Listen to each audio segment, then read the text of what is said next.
దేవుడు భీకరమైన మహిమను ధరించుకొని ఉన్నాడు. ఆయన ముఖము మహా తేజస్సుతో ప్రకాశించుచున్న సూర్యుని వలె ఉన్నది.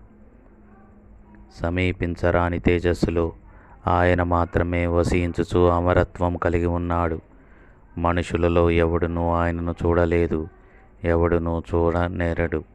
సూర్యకాంతితో సమానమైన ప్రకాశము ఆయన చుట్టూ కనిపిస్తూ ఉంది. దేవుడు, నీవు నా ముఖమును చూడజాలవు, ఏ నరుడు నన్ను చూసి బ్రతుకడని మోషేతో సెలవిచ్చెను. నేను గాఢాంధకారములో నివాసము చేతునని దేవుడు సొలొమోనుతో సెలవిచ్చెను. గుడారము వలె అంధకారమును జలాంధకారమును తన చుట్టూ వ్యాపింపచేసెను. తను ఉన్న విశాలము చుట్టూ గుడారము వలె అంధకారము జలాంధకారము పోత పోసిన అద్దమంత దట్టముగా తన చుట్టూ వ్యాపింపచేసెను. తన ఉన్న విశాలమును